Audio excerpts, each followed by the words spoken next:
everybody. My name is Joe Poshek, and I'm Dean of School of the Arts at Irvine Valley College.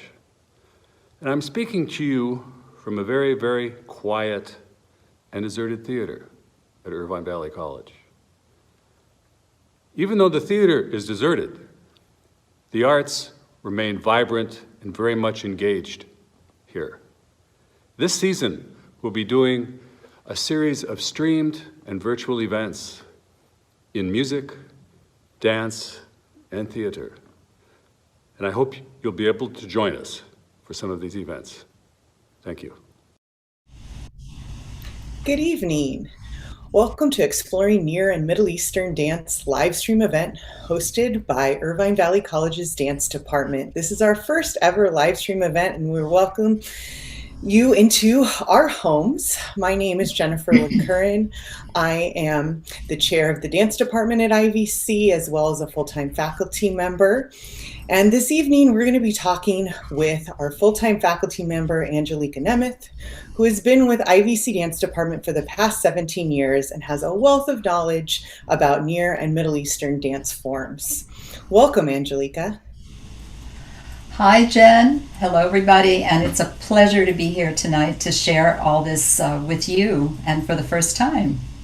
Yes, we're so excited to have you here this evening. I want to let everyone know at home that's watching that tonight you can ask questions in the chats, and we'll be answering any questions that you have for Angelika or myself at the end of our live stream event. So you can put in questions at any time, and then we'll be answering them at the very end of our live stream event. Angelika, tell us a little bit about how you got started. What was your history? How did you get interested in belly dancing? Where did your training take you? And where are you today? Well, my informal introduction to dance actually came when I was a teenager. I used to watch American Bandstand. Some of you may not know what that was, with Dick Clark. It came out of Philadelphia, and it featured the latest dance moves and the latest singers and musicians. And so I would watch that religiously and practice. And then when it came to go to the high school dances, I was out there on the floor dancing. So that was my informal introduction, wanting to perform. Later, years later, when I moved to California, I took my first formal dance class in this beautiful Middle Eastern art form called belly dance with Feiruz Aram. It was at a local YWCA in Long Beach. I fell in love with the dance and became obsessed with it, actually. Everything was new. It was a new culture, a new language, new music, and I had a lot to keep me busy to try to get as good as I could with this dance form. So that's how it started. Feiruz was a very caring and supportive teacher. And she was working at the time in the Fez, a great club in Hollywood. Hollywood was the place where everybody wanted to dance. So she encouraged me, and soon I had my first performance. I made my own costume. In those days, we made our costumes. We didn't buy them from Egypt or somewhere else. And I was hooked. After that first performance, I knew I wanted to do this professionally. So I started auditioning in the clubs. And I did get hired. I think probably at first because I was young and cute. My dancing did improve, but it was just such an exciting time. I was constantly, there was always so much to learn, so I was constantly researching. I kept studying. I watched a lot of films, videos of Nagwa Fouad, the great Egyptian dancers, Seher Zeki. And then eventually I did get to Egypt, and I've been there now a number of times because for this dance form and this generation of dancers, Egypt was sort of the Mecca, and that's where everyone wanted to go, to the source.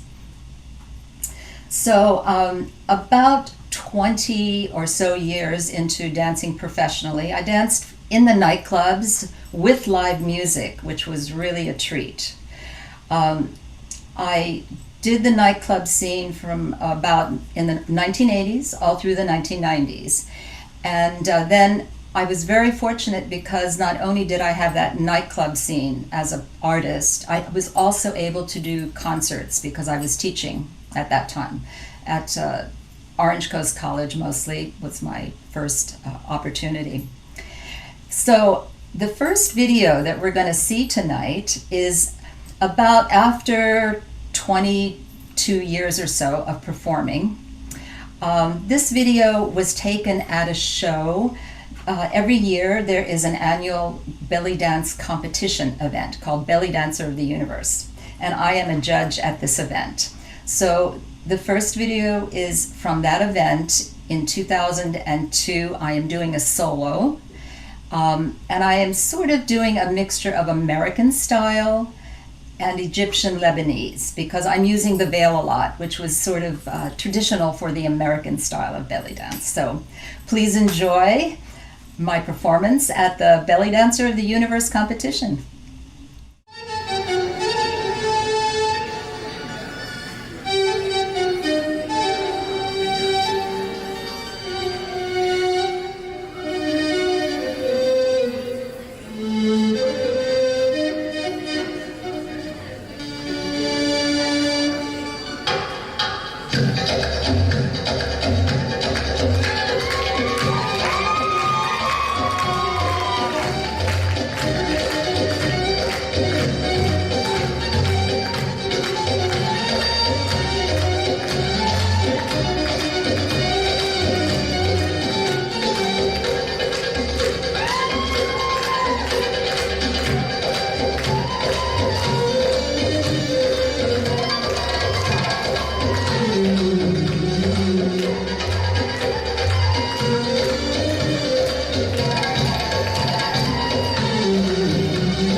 Wow, Angelika, it's always such a treat to see you perform, even if it's just on video.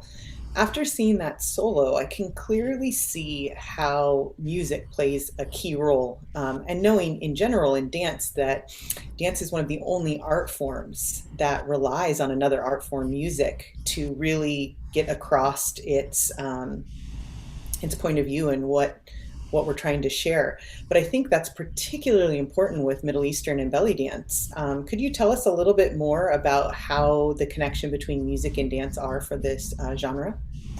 Well, you're so right, especially in this dance form. Um, Basically, my job as a dancer is to make the music visible to you, the audience. So it's every part of my body and my expression has to relay that musical experience to you. So it's really important that I understand the music because Middle Eastern music, as I said earlier, it was a new medium for me, new instruments being used. There's the oud and then violin and the qanun, these amazing instruments that I had not heard before. But as a dancer, the first thing I listen to before I get on stage is what is the drum telling me? I need that drum to know how I'm going to enter the stage, what kind of movements I'm going to do with my hips. So I realized pretty early into my career that I had to learn how to drum. Now, I wasn't planning to become a professional drummer, but I did need to know all the different Arab rhythms. I needed to know where the heavy and the light beats were in the music because there are very specific things that we do when the beat is heavy or when the beat is light. So I did. I studied Arabic drum with Suhail Kaspar, and I also learned a lot from Hossam Ramzi when I had a chance to work with him in London. And I'll tell you, after that experience, I did improve tremendously as a dancer. It's knowledge. I felt more confident.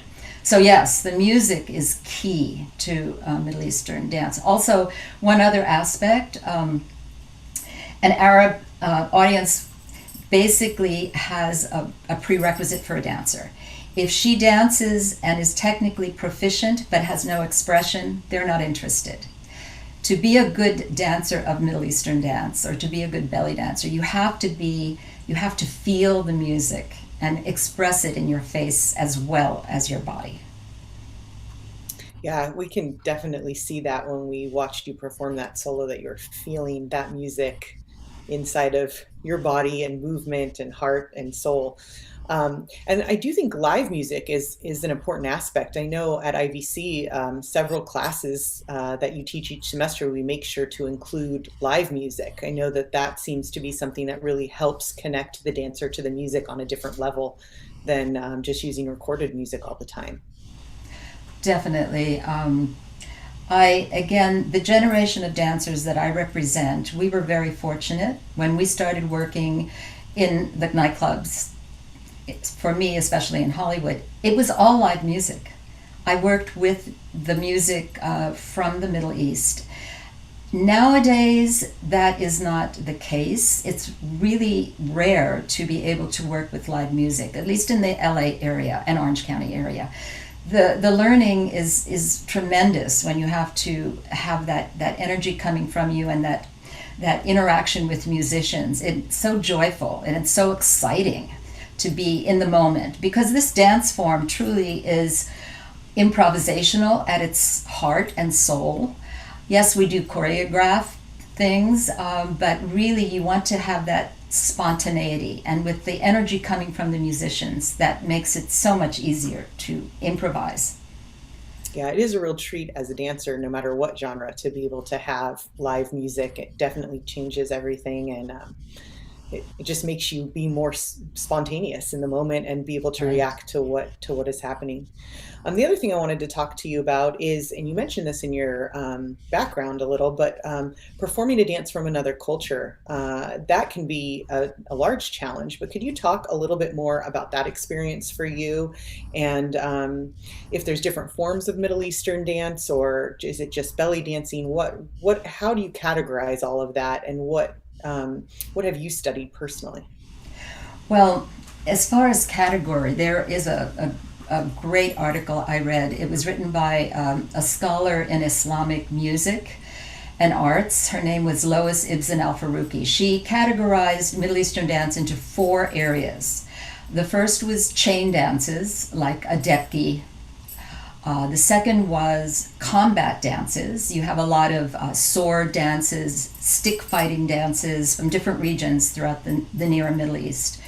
And then the third one was ritual. So you have your Sufi dancing, more spiritual. You have trance dances from Morocco, from Upper Egypt, Zar.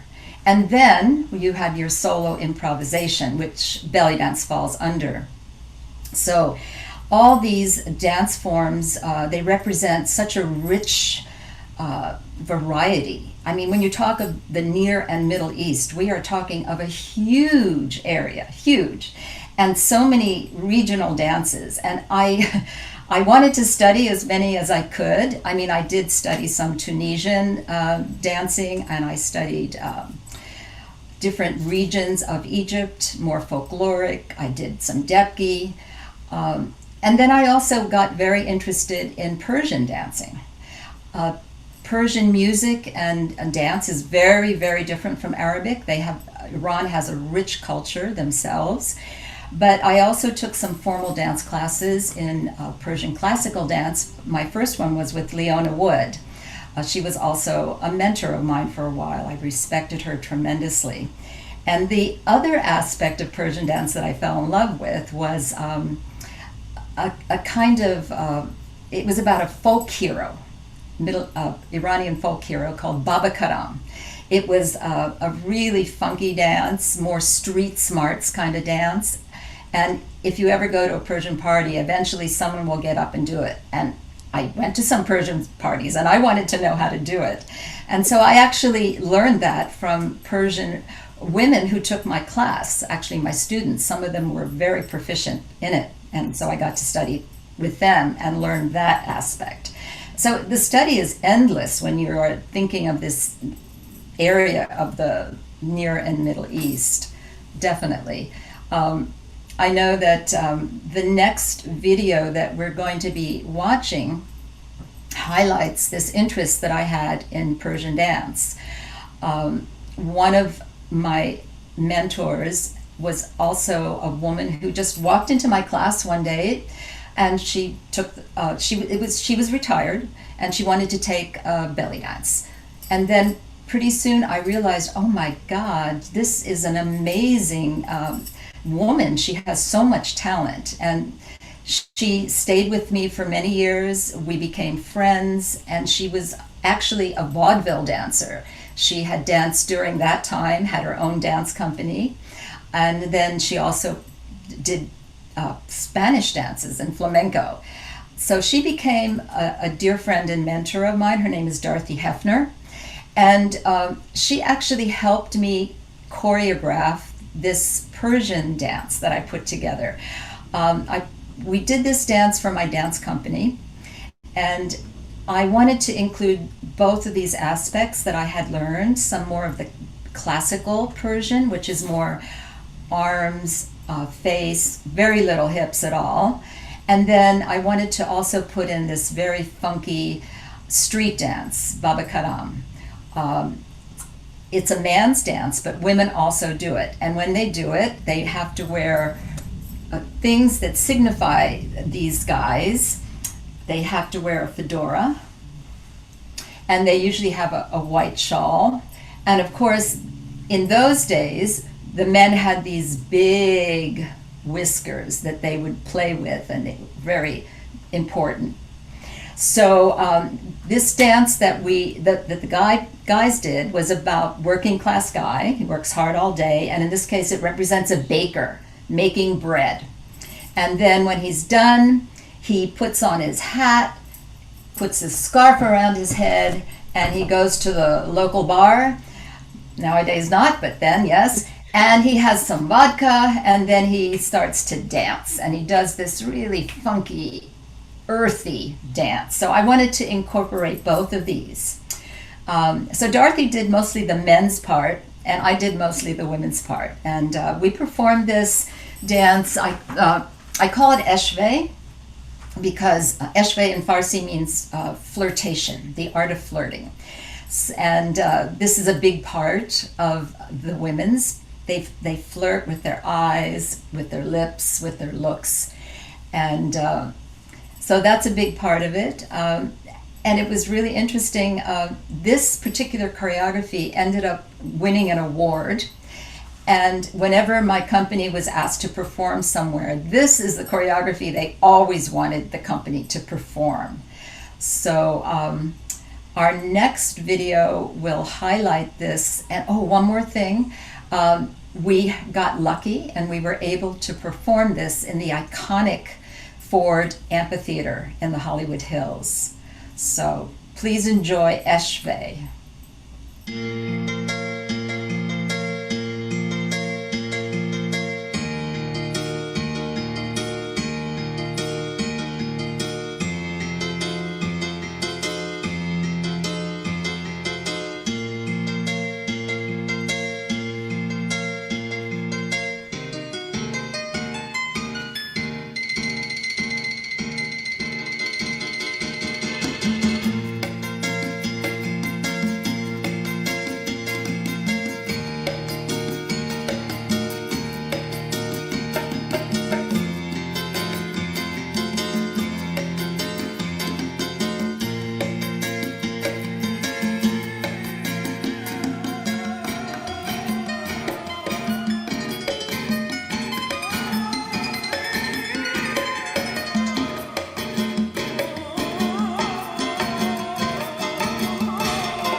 Wow, I really loved seeing the hat and the scarf, the mustache. Attitude. I know all of those details you talked about. And what's so amazing too, you'd mentioned that that performance was able to be recorded at the Ford Theater. And I myself have been in the audience of the Ford Theater, and it's such a magical space, outdoors, carved into the mountain.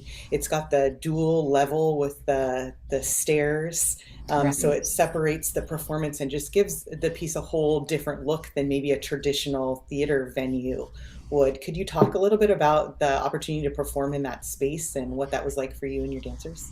Well, my dancers were on the stage, so they were the Yeah. ones, but I got on the stage as well, and just during our rehearsals. It's magical, as you're saying, because you're in the Hollywood Hills, it's summertime, and under the stars. It was absolutely beautiful, and I hope we can get back to that again one day. Yeah, it was Yeah, really special. Yeah, it is very. such a great venue, and it's such a great opportunity that you got to see your work presented in that Yes. venue. And I encourage any of the people watching, if you haven't been to the Ford Theater, check it out. It's got a beautiful entryway and performance venue. So go out and support our local Orange County and LA venues right now when things open back up, because there's some magical stuff out there. So Angelica, I know this mentor that you co-choreographed that piece with had come into one of your classes. So I'd like to touch a little bit about how teaching has affected your career, because I know it's been a large part. You still teach. And Yes. could you just talk a little bit about your background in teaching?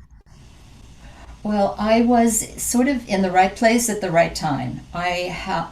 When I came from Pennsylvania to California and took this belly dance class, and got involved in the Middle Eastern dance scene.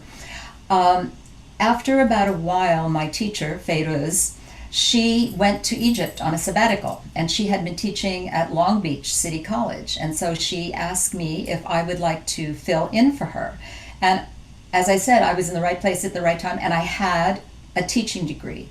So I was hired, and that started my career in teaching at community colleges, which has been a blessing, such a blessing for me, and I hope for all the many, many students that have come and taken classes with me. I started at Long Beach City College in the late 70s, and soon thereafter I was hired onto the dance faculty at Orange Coast College.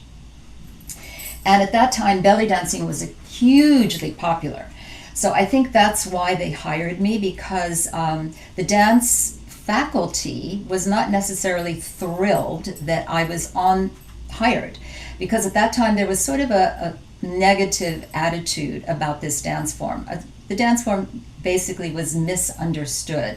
So I was not asked right away to be in the concert. My students weren't asked to be in the concert. So it turned out to be a blessing in disguise. I ended up creating my own venues for the student recitals, and little by little, I got better at doing these things, and pretty soon I was renting out bigger and bigger halls on campus, and then eventually they took notice of what I had been doing and asked me if I wanted to produce something in the theater, the Robert B. Moore Theater, which was, wow, that was 1,200 seats, so going from a small little venue with 200 to 1,200, I at first said no, and then I thought about it, and I said yes. And being able to then produce concerts and take it to another level.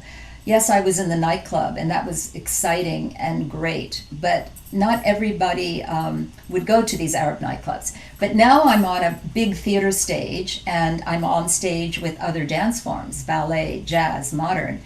And so people get introduced to this art form, Middle Eastern dance or belly dance, with whole new perspective. They're seeing that, yes, it is artistic. Yes, it is very sensuous, very beautiful, and they start to fall in love with it. And they take classes, and it just makes for a much broader audience and an education. So I felt very, very fortunate that I could do what I love and do it on this other level. And I guess I've been now in the colleges. I guess it's going over 40 years, which is amazing to me. It's really amazing. Well, we are very blessed to have you at IVC, and I know you teach a class usually every semester for us in Middle Eastern dance, and you teach at several at OCC and some other venues throughout Orange County area. So if you're interested, you can always check out Angelika and take a class from her. I wanted to just bring up or remind our audience that if you're watching and you have questions, please put them in the chats on YouTube or Facebook so that we can answer them at the end. And we'll get around to those after we watch our last video. Angelika, hearing you talk about your training and such led me to just think about how over the span of your career, so many things have changed in history and political things, and how art and politics can be tied together. We can use art to inform or remember things that have happened. And I was just curious if you've found any particular changes that have happened throughout your career with how politics have affected Middle Eastern or belly dancing. Definitely, especially in this dance form. I'm thinking of two very, very horrific things that have happened politically that had a direct influence on Middle Eastern dance. Let's go back to 1979, the Iran hostage crisis. After that happened, here in the United States, most of the Middle Eastern restaurants and nightclubs closed. There was no business. People didn't want to support them.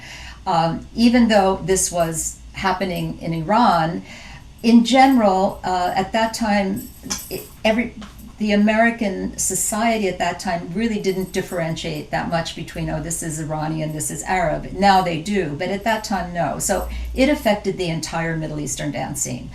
And slowly, after things settled down, the hostages came home, things got a little bit back to normal, but that had a huge impact. The media started spinning the Middle East in a sort of negative way. And then another huge political situation, of course, was 9/11 in 2001. And again, it had the same impact on the Middle Eastern restaurants and nightclubs. Interestingly enough, it did not affect the teachers of Middle Eastern dance as much, like in dance studios and community colleges, community centers. Women love this dance form, and so that didn't stop them, thankfully, for at least wanting to study it. But it did affect the restaurants and the nightclubs, definitely. Yeah, it's so interesting that we forget that political things can affect culture and how culture is perceived, especially when it's not, that country's culture, but how people are relating and feeling comfortable with other cultures inside of a country. I hope in the future things continue to stay more positive for Middle Eastern dance, because it is such a great thing to be able to share that in the restaurant scene, especially knowing that it's history. Well, that's where you got your start. So for your students to be able to have that experience in the future is I think, important. Well, it's become, yeah. Go ahead. Oh, this dance has become it's global. They do this everywhere in the world. So it's not so much so tied to just one specific culture, although I look to that culture for inspiration, in my case, Egypt. But this dance is performed in China, in Russia, in Vietnam, in Australia, in New Zealand. It is global, and that's very good. And in some ways, it's also what we'll talk maybe about at the very end that is maybe a slight bit troubling in a way as well. Yeah, it changes things, right? When things go global, it changes where what the heart of it is, and how it's perceived by everyone. The last thing I want to ask you before we go into our final piece that we're going to watch this evening is just to talk a little bit about how your choreographic skills have evolved, and just briefly talk about that before we go into you telling us about the last work we're going to watch. When I started, I had very little choreographic skills. And again, this dance is a solo improvisational dance. So I didn't really need to choreograph as much. And the other thing I learned rather quickly after getting involved in this form, once you know your music, it's really, it's all about the music. It's all about the music. And once you know your music, once you understand the rhythms and the phrasing, you choreograph naturally. You dance to the music. You dance to the breathing and the energy and the spaces of the music. So I didn't really have to do so much choreographing for myself, but as a teacher, I did, because our students want to dance, right? And so I started out, doing the best I could, and I read books. Of course, one of the books that really influenced me in the beginning was Doris Humphrey's The Art of Making Dances, a great book. It's been around a long time. And then, of course, I watched my favorite dances. Why do they work? Why do they look so good, And I learned a lot from my mentor, Dorothy Hefner, who was such a great dancer and had such a great career in dance herself. So all of that helped. And then, of course, repetition. I had to choreograph many, many, many times. You get better and better, and you also, evaluate what you've done, things like that. And I realized in Middle Eastern dance, I didn't want to be so tightly choreographed. Even with my group pieces, I always wanted to leave a little space there for improvisation, because that is just so intrinsic to this ancient dance form. And so when talking a little bit about this upcoming last video that we're going to be seeing, I was asked by a very famous American dancer, Marta Schill. She at that time was head of an event in the LA area, greater LA area, called Cairo Carnival. And she asked me to choreograph or put together an hour show for the Saturday night concert. So I did, and I used a lot of my own choreography with my dance company. I also brought in guest artists. And so this last piece that you're going to be seeing is the finale of that show. The show was presented that year. We were at the Santa Anita Racetrack, which was another fun venue to stage a concert. And the piece that I wanted to end the show with, I wanted to put everything in that piece. So we had veils, we had live drummers, we had improvisation, we had choreography, and also little sections of the dance. There's one section with 3 women coming out, and they do a little tableau, which I was very influenced by Mahmoud Reda and his choreography. Mahmoud Reda, a great pioneer of Egyptian dance. And I saw that in one of his choreographies, and it always stayed with me. So it had many elements, and it ends in a drum solo, live drum solo with musicians on stage, and then the whole thing then ends with a trance dance or a zar. And that is another amazing dance form of the Middle East, these trance dances. And that's another whole topic that we can go into, the whole healing aspect of Oriental dance or belly dance.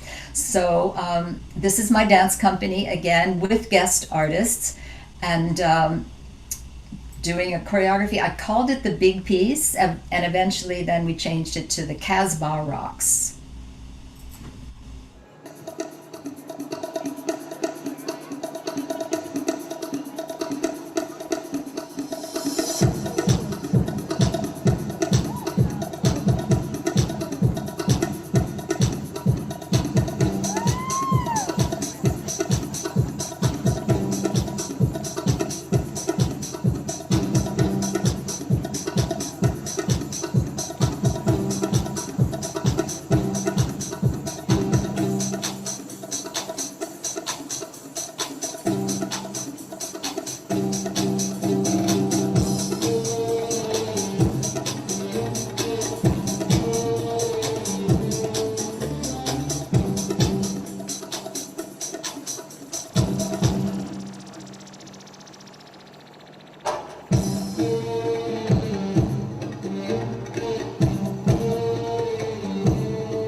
Wow, that piece has a little bit of everything in it. I love the end with the trance dance. That's my favorite, but the drumming, the cane, there's just a little bit of everything. You can really see almost your whole history that you've talked about, everything, In a all way, the yeah. pieces and the works. It's all put together in that one piece. Um, Wanted to just ask you finally, or actually remind our audience that this is our final time to get some questions in. So we're going to be answering questions really quickly here. So if you have anything that you'd like to ask Angelika, write it in your chat now and we'll make sure we get that answered soon. But Angelika, the one thing I wanted to ask you to kind of wrap us up this evening is what are your hopes for Middle Eastern, Near and Middle Eastern dance in the future? Where do you want the form to go in your mind? Well, I love the idea that it's global and that there's so much interest. And I also love the idea that people now have a deeper understanding of what the dance is, and that therefore it has it's gained respect that it didn't have when I started.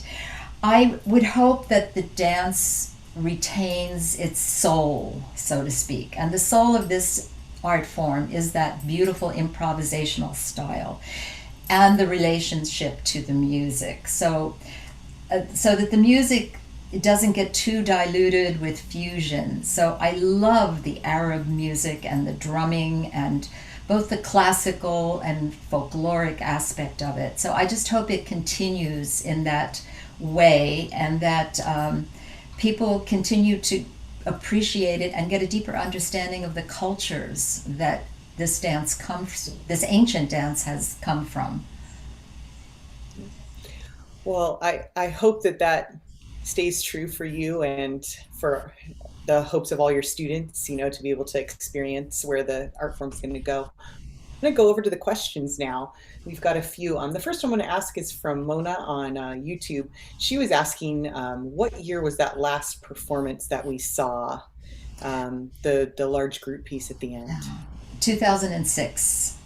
2006. So Yeah. yeah, still a good deal ago, but it doesn't seem like that long ago. All I right. The next one's from Cato List on YouTube. They actually had two questions for you. The first one was, as an American dancer throughout your career, did Angelika ever feel like you had to prove your authenticity, ability, or cultural knowledge to the Middle Eastern community? Yes, I mean, that is the responsibility that you have when you are a person not of the culture but portraying that culture. And basically it was being, again, the music. If I'm going to represent the music, I have to understand the music. And the deeper I got into that understanding, the better I became as a dancer. And that's what an Arab audience especially is looking for. As I said earlier, they want you to have a feeling, the correct feeling for the dance. They want to feel that you passionately relate to the dance, to the music, that is, in some way, and that you express it with the proper movements, so that you don't do something weird, that they go, what is that? So it takes a lot of knowledge. As a Westerner, they're always going to be able to see that I'm not from Egypt or that I'm not from Lebanon or wherever. And a lot of my colleagues, they had the good fortune to go live and work in Cairo and other places in the Middle East. And that definitely added to their understanding. But I don't know if you can ever really truly become that. You do the best you can, and that is respected. And another thing that really helps, and it's something that I haven't done that well, is to learn the language of the country whose art you're representing. When you learn the language, you learn the people, you learn the psychology. So, and I have taken a class in Arabic. I also have taken a little bit in Farsi, but it's a very deep study. And so that is one of the best ways to really learn a culture, is through the language. So you do the best you can, and people do appreciate it when they see you know the music. Yeah, you can definitely hear in just hearing you talk that you've spent a good amount of time in researching the culture and history and music and language. And I definitely think that comes through. The other question that they had is, a friend who had visited Cairo in 2005 was unable to see belly dancing because the performances were forbidden by the government at that time. Did bans on belly dancing ever hurt or help you throughout your career? The ban on belly dancing? Mm-hmm. Well, we're getting to a larger issue here. Religion and dance throughout history have been like this. Dance is about our free animal spirit. Religion is about controlling our free animal spirit. And when you have governments in charge of a country that are more open-minded, dance flourishes. When you have governments in which they have a very negative or disapproving attitude about the physical body moving in space in public, then you have, the dance usually goes underground. So throughout the history of this dance form, this has been continuous. When it's flourished, things get too conservative, the dancers are banned from nightclubs, or the nightclubs are burned down. Yeah, so it's a very explosive kind of relationship that is constantly changing, evolving, and we do the best we can. Yeah, I'm sure. We have another question from Eben on YouTube. Professor Angelika most likely holds this culture's values and traditions dearly. Do these values and traditions, have they changed your perspective of other dance genres or other parts of your life? So, being this influenced by this culture and traditions, has that changed, do you think, how you look at other dance forms? Definitely, definitely. I mean, part of my life, my two passions, I would say, travel and dance. And whenever you travel or have to experience another culture, you broaden your perspective. It's a mirror. It shows you what you are comfortable with, what you're not comfortable with. You start to re-examine or examine who you are, what made you, what are your beliefs. And coming up against all these different cultures with different beliefs, you start to question, you start to analyze and research. Yes, every time I come across another dance form or another culture, I broaden my perspective. I mean, I feel world dance, I feel so fortunate because that's another thing that I am able to do, is direct world dance concerts nowadays, and it's a privilege. I'm going to take two more questions. Sal from YouTube asked, as a Western choreographer, are there something different that you put into your choreography from like a local or native choreographer? What are those aspects? Or what would be different about your choreographer or your choreography versus someone who is local or native, maybe to Egypt, someone that was in that culture? Yeah, coming from a Western background, I mean, I watch a lot of great ballets, I watch other dance forms. I'm not sure exactly. It would depend on how skilled, say, an Egyptian dancer is in creating choreography. Maybe I might bring in more veils. That is definitely more an American introduction to this art form, more dancing with veils. possibly bringing in more fusion rather than keeping it strictly, say, Egyptian or Lebanese. You will probably see a more, let's see, maybe it's hard to even put it into words. You would see a difference, my sensibility, I guess, rather than staying strictly to a very indigenous culture. However, when I do a piece, be it a Tunisian shabi or be it an Egyptian classical piece, I do my best to honor that genre as much as I am able to with my understanding and my capabilities. But there is a difference, yes. I'm Western. I'm a European Western woman. Our final question for the evening is from Janelle on YouTube. She said, Angelika, you've been very generous and patient and have taught so many people for so long. What do you find most rewarding about your teaching? Well, hello, Janelle. Nice to hear from you. I think it's all the relationships that I've had with all these many people that have taken my classes. I feel so fortunate to give them this gift, my dance. It makes them happy. I think many of them go out and become teachers. They get to live a dream sometimes of performing, costuming themselves in these beautiful costumes, transforming themselves on stage. I think maybe if I had to choose one word, it is I allow them to transform. Well, Angelika, I want to thank you so much for being here and sharing your personal history, your thoughts, and ideas about Middle Eastern dance.